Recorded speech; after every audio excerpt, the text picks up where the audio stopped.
Hello everyone, welcome back to economics. I'm your instructor, Norman. So today we are going to talk about the most important model in economics, the supply and demand models.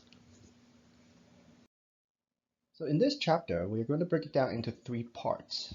So today we are going to first cover the demand side of the markets. And on the second part, we are going to go over the supply side of the markets. And at last, the part three, we are going to talk about the equilibrium of the markets, which is the combinations of the supply and demand. Basically, is the behavior of the seller and buyers combined in one market. Just like many economists said, the supply-demand model basically just describes how the market works, and the market always is an interaction between the buyers and sellers. So they are just like the bread and butters.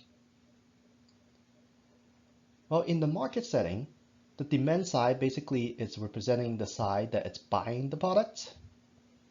The supply side represents the side of the market which is selling the products. So anyone purchasing or buying the products always belong to the demand side. And anyone who is providing or selling the product or service in the market, they are belonging to the supply sides. Today we are going to mainly focus on the study of demand, and here is the representations of the demand. So the demand basically demonstrates the willingness and the ability of buyers to purchase different quantity of goods at different prices and during a specific time period. For instance, we can actually talk about the demand for butters per day, maybe per week, or maybe per years. Well, there's one thing that's very important to note. Unless both willingness and ability to buy are present, there's neither demand nor a buyer. So that means even though you are willing to put a price tag on something and you evaluate the price of a product in the market and you think the value of it is certain amounts, but you do not have the ability to buy it, well, you are not actually belong into this supply side of the markets. So both willingness to pay and ability to pay are important in the study of demand.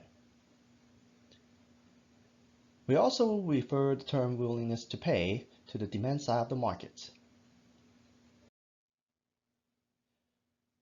Well, generally speaking, we can actually have some idea about the behavior of the buyers in the market. And in economics, we actually summarize it into this law of demand. So the law of demand actually tells us when the price of the goods increase, the quantity being demanded in the market for that good will fall.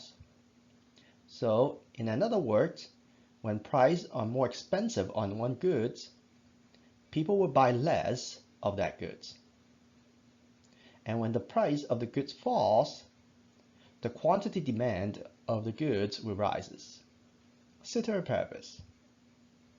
Again, remember we talked about the economic models in chapter 2. Well, ceteris paribus, it's the most basic assumption in almost all the modelings in economics. So what it basically means is we are holding everything constant in this study of the demand change from the buyers.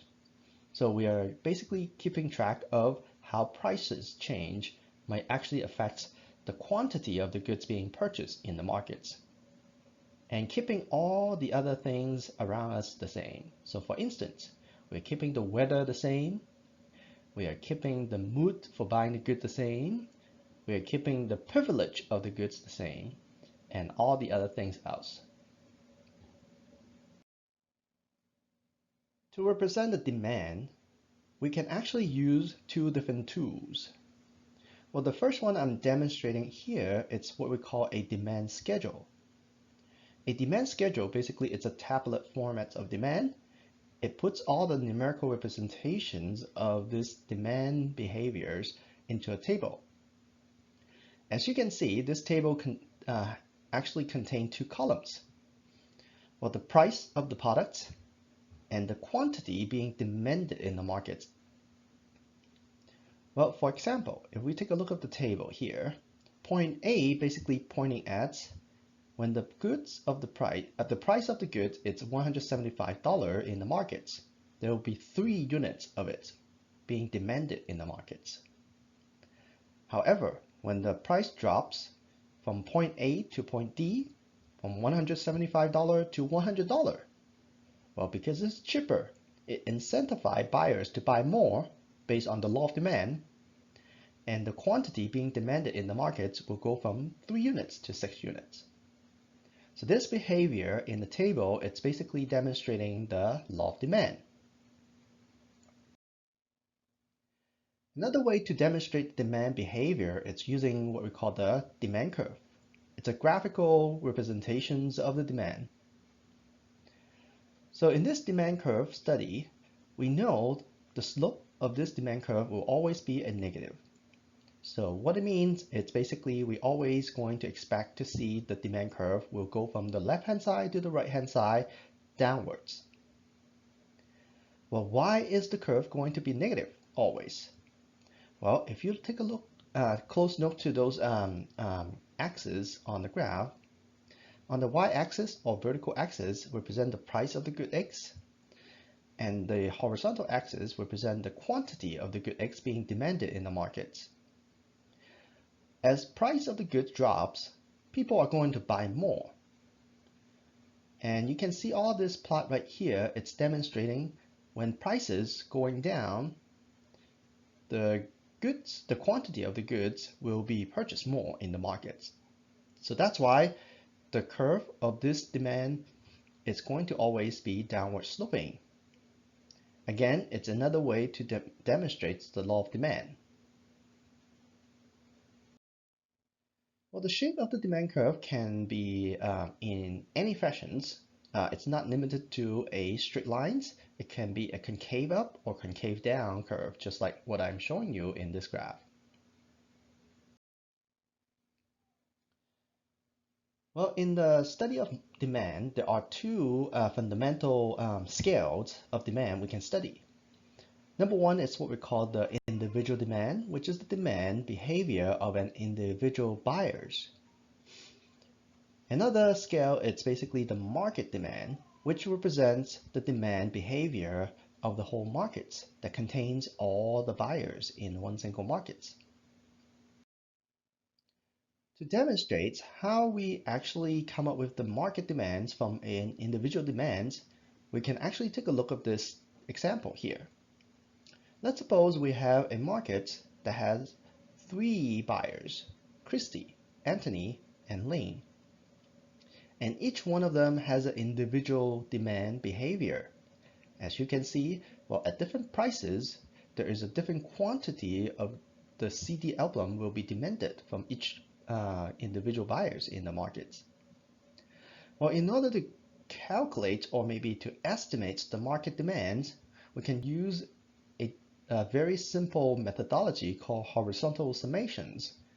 So the idea is, given a single price in the markets for a particular product, if we can find the quantity demand from each buyers at that price, we can literally summarize it, right? We can sum them up and come up with a totals.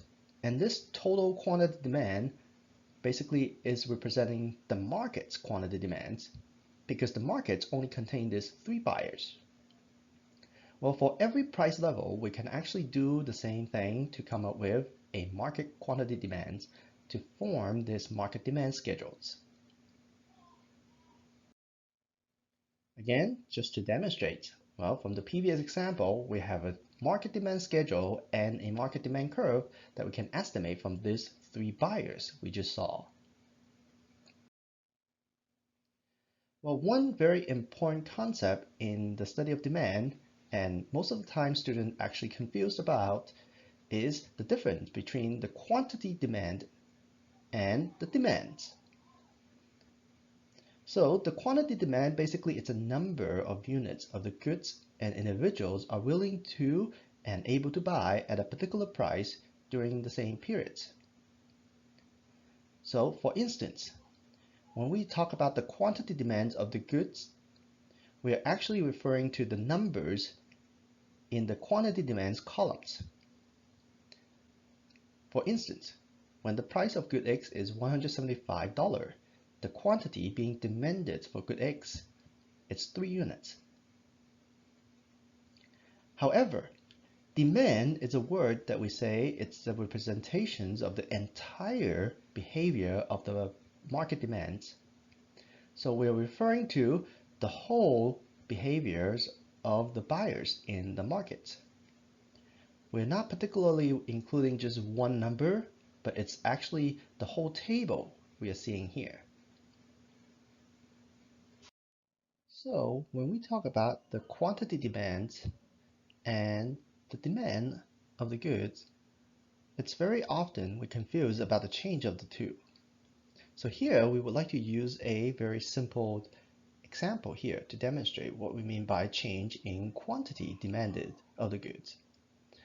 So for instance, when we actually see the price of the goods in the market actually changing, let's say going from $150 to $100, the quantity demand for the good is going to change. So in this case, it changed from 4 units to 6 units. Well, graphically, what we mean by change in quantity demand is that we are seeing a movement along the same demand curve. So we have seen an example about the change in quantity demanded for the goods. Now let's talk about the change in demand. So when we actually seeing the demand change in the market, we're actually referring to the shift of the demand curve in the graph. So basically we are referring to the whole behavior change of the buyers in the markets.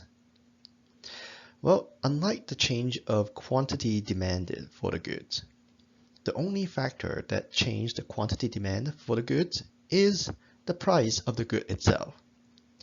Well, in the market setting, there are more than one factor that shift the demand curve. So for instance, we have a list of the shifting factor here. Number 1, income of the buyers. Number 2, price of the related goods in the market. Number 3, taste and preferences change in the markets. Number 4, number of buyers exists in the markets. And number 5, expectations of the future goods, future prices. So when we talk about the change of income, it's pretty obvious that when your income change, well, you will definitely determine to buy more or less of some goods in your life. So it really depends on what types of good you're buying. Well, when income change, you might actually buy more of some of the goods in your life, but you might choose to buy less of the other. For instance, when you're actually getting a higher income, you might actually eat out more. Maybe you will go to fine dining more. On the other hand, when your income increase, you might actually buy less of the second-hand clothing. You will determine to buy a new car instead of a second-hand car. So it really depends on what types of good we are talking about here. Well, just for a rule of thumbs, when you're actually buying something that we call a normal goods, as your income goes up, the demand of the goods will increase. And by it means the demand curve is going to shift to the right-hand side. When the incomes actually decrease, your demand for buying a normal goods will drop significantly, and that means the demand curve will shift to the left. Well, in reverse, the inferior good, it's basically the types of good when you actually have an increase in income, the demand for those goods will automatically drop. So for instance, we talk about the second-hand clothing, the second-hand car, or maybe you can think about things like fast food, cup noodles. So those are the things when you have a higher level of income, you're probably going to choose to buy less of them because they are not the one that you can enjoy to use or to consume the most. Well, there's something that it's what we call the neutral goods. So the neutral goods basically are the one that's not being affected by any change of your income. So something that you might actually buy every day, for instance, roll of tissue paper. Well, those are the goods that usually that we classify as a neutral goods. When your income goes up, you're not going to buy extremely more of them and extremely less of them. Well, some of the example here you can actually see. Well, some of the normal goods in the markets might include coffee, CDs, burrito, books, NBA tickets, and gasolines. Some of the inferior good you can think about: instant noodles, frozen food, a second-hand car.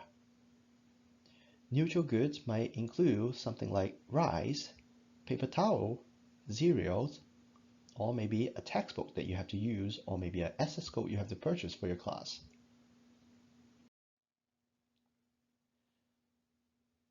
When you look at the market setting, most of the time we are not only just buying one good in the market, and instead, whenever you go to a supermarket, you actually have a variety of goods to buy. And sometimes the goods that you are looking at on the shelves might actually have something that closely related to what you're looking at. So for instance, you can actually think about when you go to the market and you look at two goods, good A and good B, and you're thinking about, oh, good B, all of a sudden price goes up in this supermarket. And when the price of good B change in the market, it might somehow affect the way how you want to buy good A. So in general, we can define the two goods or the two related goods to be either a substitute goods or complements good. So for substitute goods, when price of good B increase, it will actually increase the demand for good A. And when the price of good B decrease, the demand for good A will decrease. I'll give you a very simple example here. A perfect substitution in a supermarket could be Coca-Cola and Pepsi. You go to a supermarket one day, you see the can of Coca-Cola and a can of Pepsi. They both cost $1. You go to the exact same supermarket and you're trying to buy a Coca-Cola or maybe a Pepsi today. And now you see the Pepsi prices go up. So instead of $1, it goes up to $2. Well, in this case, when the price of good B, Pepsi, goes up, obviously the price of Coca-Cola stay the same, but you might actually want to buy Coca-Cola more today as compared to yesterday. So the demand for Coca-Cola good A will increase. Well, the complement goods actually works the reverse. When the price of good B increase in the market, the demand for good A will decrease. And when the price of good B decrease, the demand for good A will increase. Well, the complements goods are the one that always goes together in the market. For instance, when you're buying a printer, when you're trying to buy a printer from the market, in most cases, you might actually also need to buy ink. So let's say the price of good B, the price of ink increase in the market. It gets so expensive to buy the ink. Well, because people know if they're buying a printer, but without buying ink, it's not going to make the full use of the printers. So in this case, because it's so expensive to buy ink, well, the demand for printer, good A, will decrease significantly. Some of the examples for substitute goods, maybe we talk about the Coca-Cola and Pepsi-Cola. Well, e-textbooks versus print traditional textbook, iPhone versus Android phones. Some of the complements you can think about: PlayStation console and PlayStation game, tennis rackets and tennis balls, and printer and the ink. So here's just some lists of examples for your reference, and obviously you can relate a lot more in the markets how two goods are related to each other. Well, taste and preferences is another very strong factor that affects the demand of the goods. So for instance, if you find out eating vegetable will reduce the probability of obesity, people will change the preference on buying vegetables and buying less of meat. When preferences actually in favor of the goods, the demand for the goods will increase. However, if we find out something really bad about the product and the preference of the buyers in the market change negatively, well, it also has a negative impact to the demand. For instance, if the government keep promoting smoking cigarette is going to make people very, very sick. Well, some of the people who haven't smoked yet or who never smoked before might actually read this information and take it into account when they actually trying to consume cigarettes in the markets. So it will have a significant negative impact to the demand for cigarettes. Well, finally, we have number of buyers also significantly affecting the demand of the markets. So when we think about the demand for, let's say, senior housing in San Francisco, well, as the senior population expand because of the baby boom, well, there will be more and more seniors who need senior housing or maybe senior care. Well, all this demand will be increasing in the markets because we have a bigger populations of senior entering the markets. Well, the rule of thumb, when the total number of buyers increase in the market, that means well the demand of the goods in the market will also expand, increasing or shifting to the right. When the total number of buyers decrease in the market, the demand of the goods will decrease and shifting to the left. Well, the last factor here that actually affecting the demand in the market is the expectations of the future price. Well, note we are not talking about the future price here because no one can predict the future price in the moment. So we can only make an expectations to it. When buyer expecting the price of the goods go higher in the future periods, so they are thinking about whether they should buy it now or buy it later.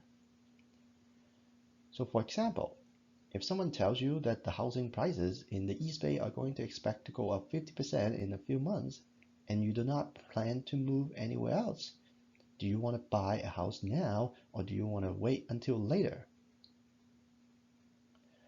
Well, obviously, when the price of the housing in the current periods it's being remain the same and someone told you there might be some changes in the future, you will actually consider whether you should buy it now to take advantage of a cheaper price now, or maybe you should buy it later if the future prices are going to drop. So the rule of thumb here is pretty simple. When the expected future price of the goods increase, when you know something is going to be more expensive in the future, the current demand is going to increase, people will buy more at the current periods. When the expected future price of the goods decrease, well, that means well the current demand is going to decrease because people knows that they don't want to buy it now and they want to wait until the discount comes. Well, one of the great phenomenons in the United States is that people never buy goods and services probably 1 or 2 weeks before the Black Friday comes. And the reason why, because they know the expected future prices for all the goods and services will definitely have a significant drops in the Black Friday period.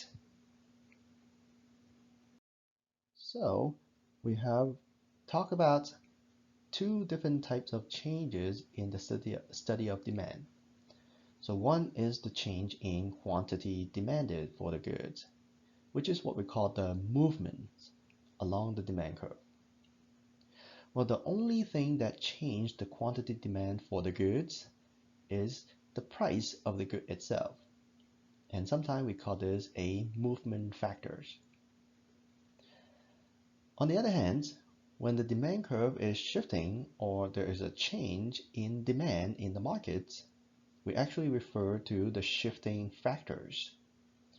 So those factors include income of the buyer, change of taste and preferences, the price of the related goods in the market, number of buyers, and the expectations of the future prices. So hopefully this is going to give you a very good idea about the study of demand.